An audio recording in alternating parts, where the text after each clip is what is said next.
Hello!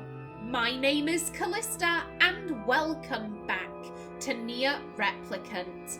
In the last episode, in the real world, we fought the basement monster again, and in Kaine's memories, she didn't beat the Shade. She's lost an eye, she's lost an arm, she thinks she's gonna die, and this voice has suddenly appeared in her mind. Someone new, someone that she's not familiar with. Not Demo, not the apothecary, a complete stranger. Ain't you got a wish, sunshine? The voice was vulgar and fierce at the same time, as if insanity had somehow found a way to take form. Kaine wanted to scream as the voice crawled under her skin, but her lungs refused to work. You know, a wish? Like a prayer or something? Why don't you get on your knees and start praying to heaven? Please, invisible man in the sky, save me, save me! Kaine finally resorted to shouting at the voice with her mind. I don't make wishes, they don't come true for me. I'm a cuss, a freak. I should be left to die. The other voice boomed in her ears. Oh god, you are the best! Kaine glanced down and saw a black, shiny substance oozing from her leg. She tried to brush it away, but her remaining arm would no longer respond. The substance slowly crept around her feet, and then began moving up towards the rest of her body. Is this death? Is this what it's like? Or is my mind just losing itself? She could feel the slime oozing upward, feel the hot, searing pain it left in its wake. Whatever else might be happening, she was still alive, and this was real. Come on, said the voice, let it go. Kaine tried to ignore the voice and concentrate on the pain, but the newcomer would have none of it. Don't ignore me, sunshine. You're ready to give up, ready to die, so why not let me have it? Have what? Your body, come on, give it to me, I want to stand on the ground, feel the rain, taste the wind. The voice paused as if licking its lips. When it resumed, it was filled with mad, unabated joy. And I want to take your hands and use them to choke the goddamn life out of people. I want to tear out their throats and bathe in the blood, just like before. In response, Kaine shifted her head and vomited. The warmth of it crept down her front and mingled with the pain of the encroaching black ooze. Are you a shade? Yeah, maybe. What of it? The slime reached her face, crept up past her nose, and slowly oozed into the socket of her missing eye. The moment it touched her brain, Kaine was struck by the most powerful sensation she'd ever felt in her life. It was ecstasy.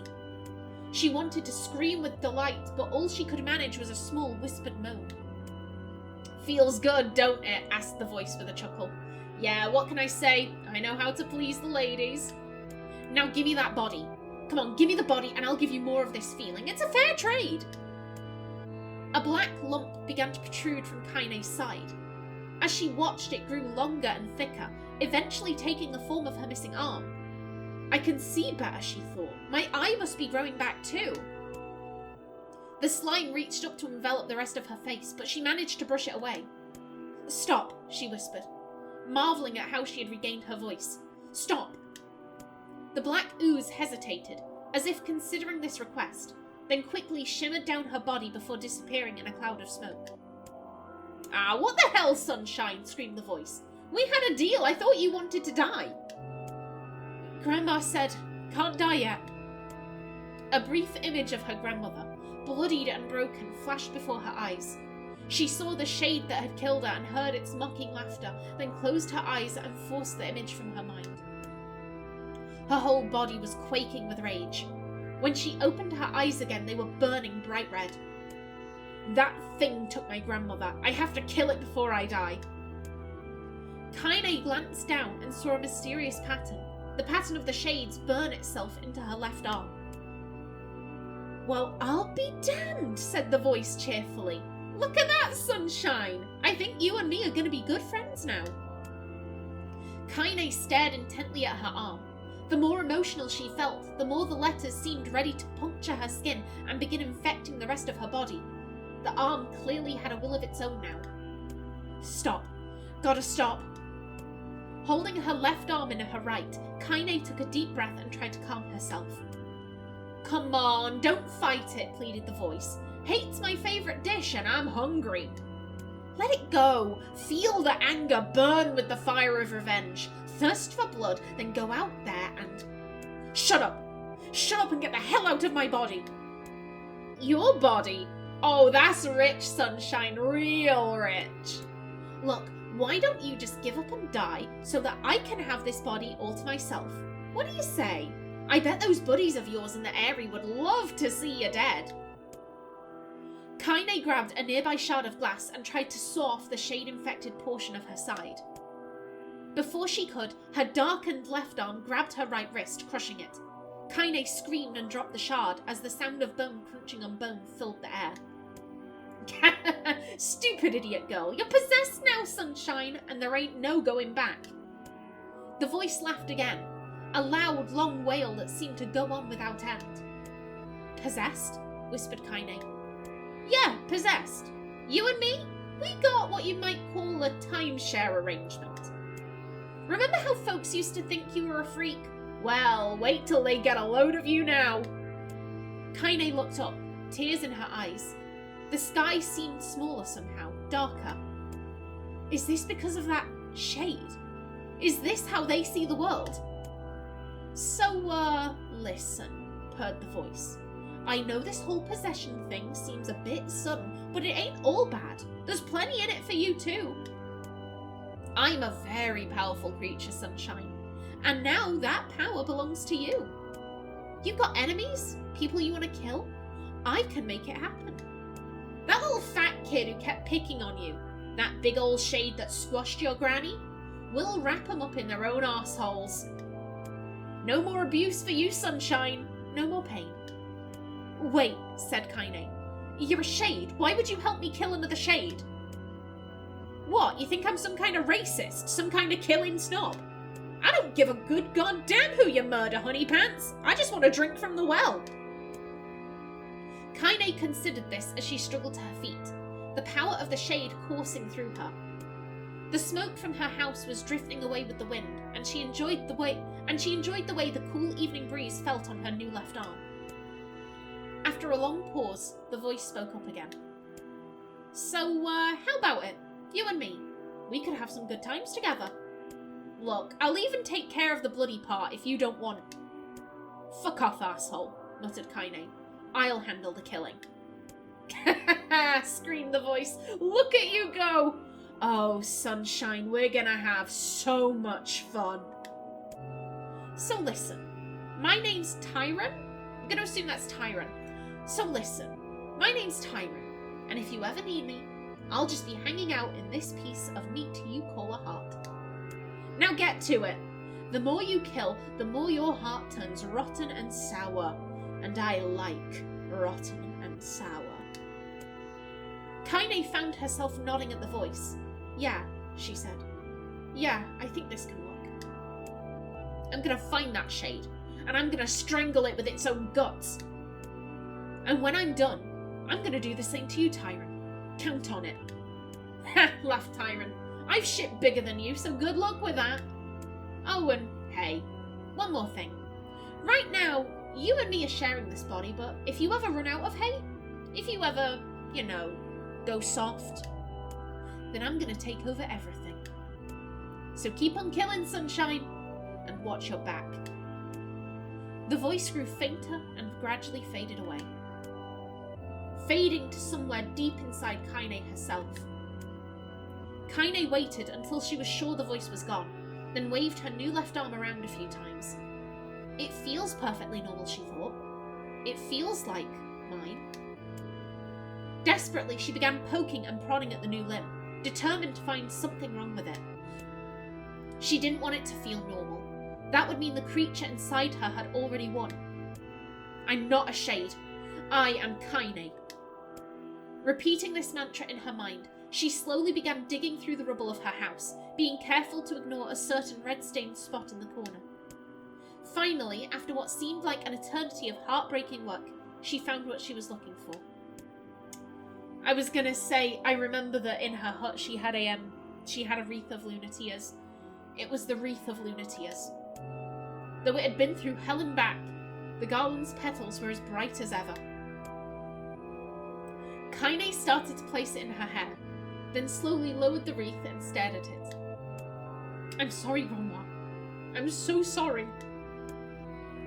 But I don't deserve to wear this anymore. I'm possessed, corrupted, a freak. And this time I don't think there's any going back. Holding the flowers to her heart, Kaine fell to the ground and sobbed. As night gradually lightened dawn and the people of the area rose to their daily lives, she remained in that position, as if tears could somehow wash away the horror that now infected her world. Alive! Stay alive! Stay alive! Grandma.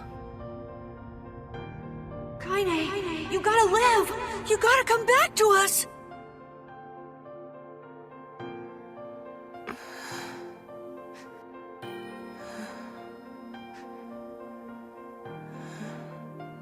Oh, hey.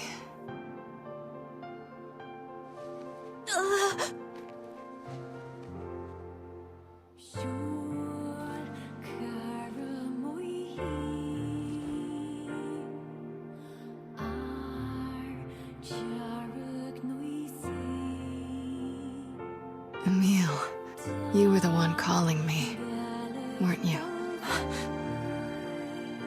You still recognize me? Of course. I knew you right away. Thank you, Kaine. Welcome back, Kaine. Wow, you grew up. So, how long has it been? 5 years.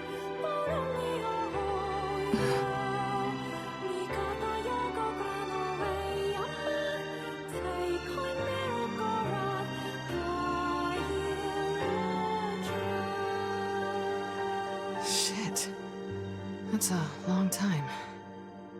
Any luck with Yona? We are still no closer to finding her. We need a way to locate the Shadow Lord. By the way, this is for you. Is that a lunar tear? It's not as good as your grandmother's, but I tried. No, it's great. Thank you.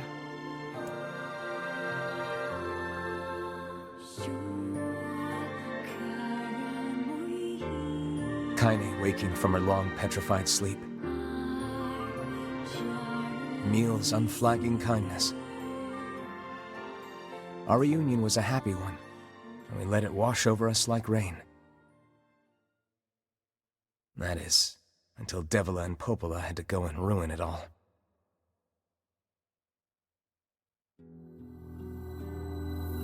Are you kidding me? You can't be serious! Please, try to understand. People are tired and scared, and... I'm sorry. I'm sorry you have to bear the brunt of that. This is crap, and you know it! It's okay. We can sleep outside. No one's sleeping outside. You and Kaine saved this village, and now they want to run you out? People are afraid of us. And really, I understand. I mean, look at me. As long as you're still with us, I can deal with it. Right, Kaine? I'm used to sleeping outside. But... We'll see you later. Sorry about this. Are you sorry about this?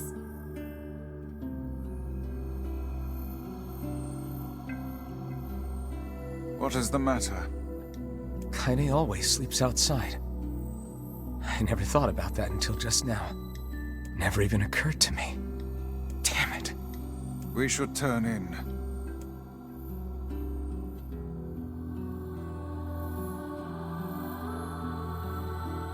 I didn't get much sleep that night. For the first time in my life, I hated Devila. For the first time in my life, I doubted Popola. But those feelings are pointless in the end.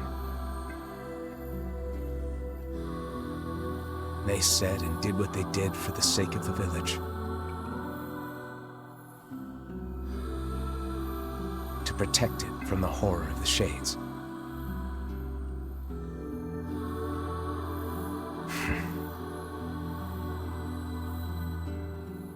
Really, how can I blame Devila and Popola? In the end, I'm just as bad. Because I never once stopped to think about Kaine and Emil's situation myself.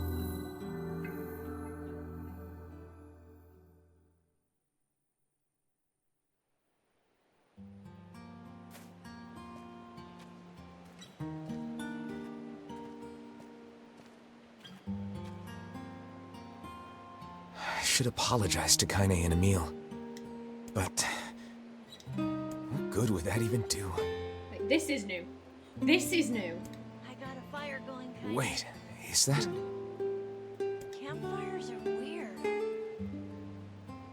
I'm so happy to get to talk to you again, Kaine. Oh!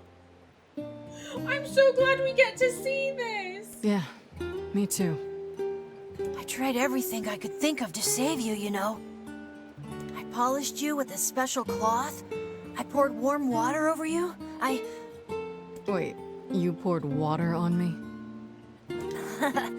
Yeah, but it didn't really do much except make you all shiny. Hey, Emil. Thanks for saving me. I guess you noticed how I look different now. I'm sorry, Emil. I'm sorry for all of it. Well, I mean, this new form isn't all bad, you know? At least I can look at you when we talk, right? Hey, so why don't you tell me something about yourself? I'm not very interesting. Sorry. Come on, I just want to know you better. Please? Fine. This all happened when I was a kid.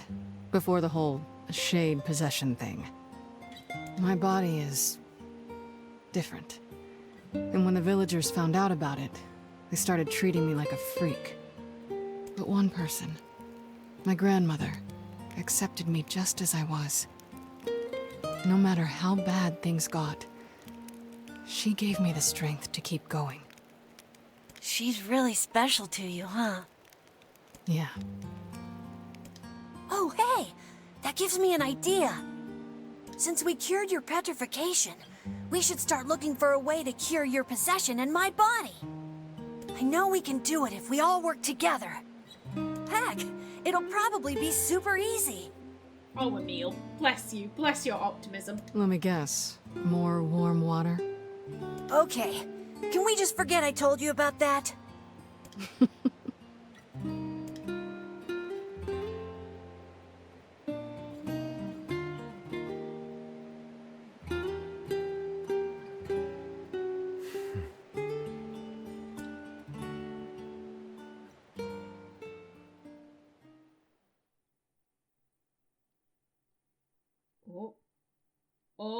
I would like to be placed into the world itself. Sleep well? Sure. And yet your red eyes tell a different tale. Don't be so hard on yourself, lad. I need to go see Devila and Popola. Very well. Okay, I need to see. We're still level 30. Okay, this keeps 90% and 47. Yeah, I didn't get many words. Oh well, it's fine. It's fine. And this stuff remains. Ooh.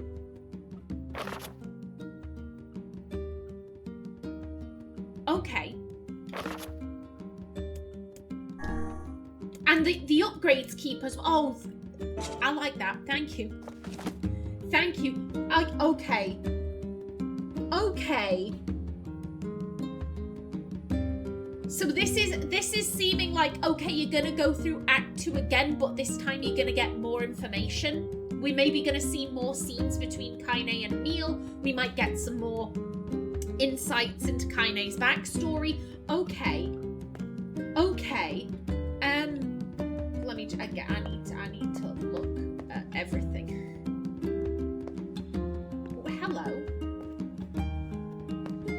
there was also gold moonflower seed, thank you. 900 gold. We were told that something had been added to our house, like a journal or something. I'm going to assume this is you. I'm not gonna lie, for the rest of this episode, I'm gonna go and I'm gonna stand by the post box and I'm just gonna sit there and talk about my thoughts. That's all I want to do. I want to save. I need to save, please. We've experienced a lot and I've not been able to save at all during this recording session.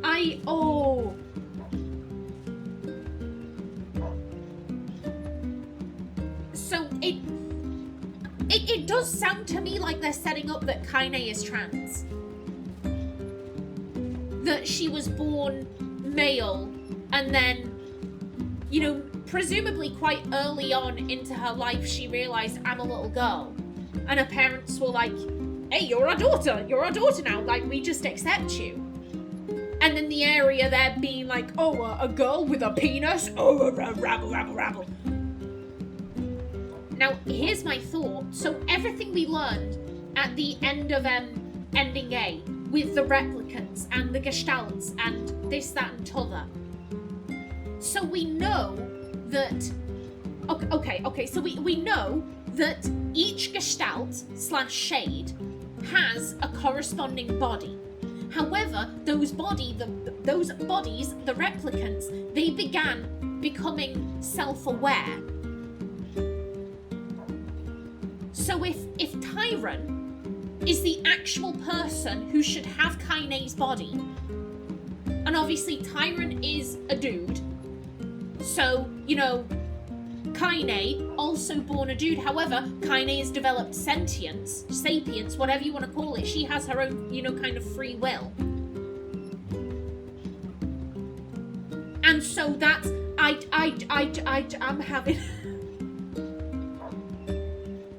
I'm having lots of thoughts.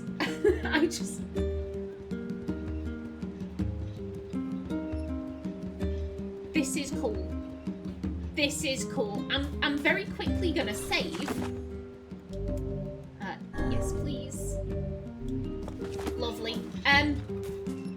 I think I said I was gonna spend the rest of this episode talking. I've got 8 minutes. But because it did seem, from the way the dialogue was going, it seemed like the shade possessing Kaine is a dude. And if Kaine is trans, that would make perfect sense, because the original person was a dude. However, Kaine is like, no, I'm my own person. I'm a woman. I'm a transition. But obviously the Gestalt isn't going to do that. The Gestalt is just there being like, nah, I'm still a bloke. I'm still a guy. I'm going to take this body back. Thank you. Oh, you're a woman now? Fuck it, let's work together. You're not ready to die yet. It sounds like, I'm not gonna lie, it sounds like the original inhabitant of Kaine's body. It sounds like they were a serial killer.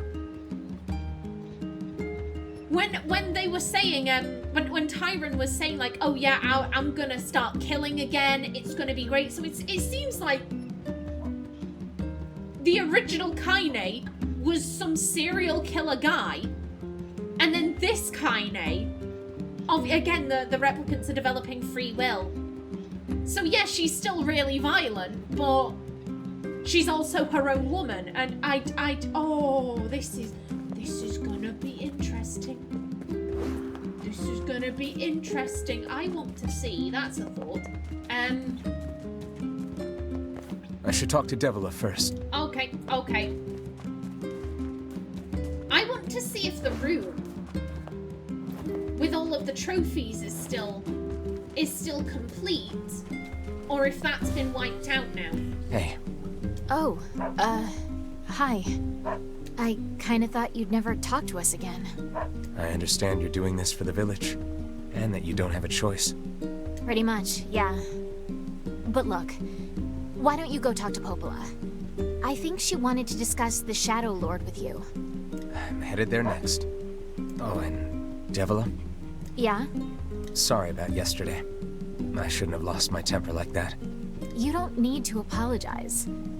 Anyone would be upset when their friends are hurting. Let Emil and Kaine know that we're sorry, alright? All right.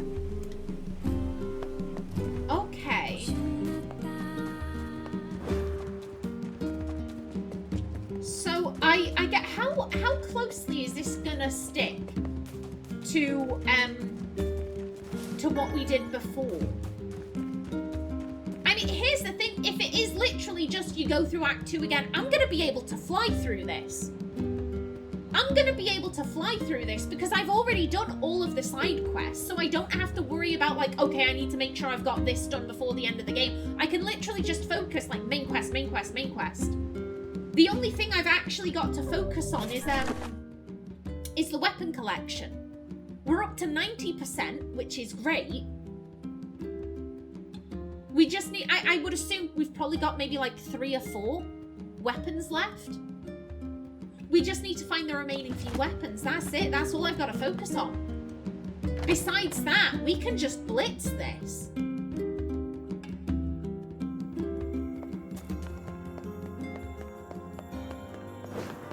Let's see.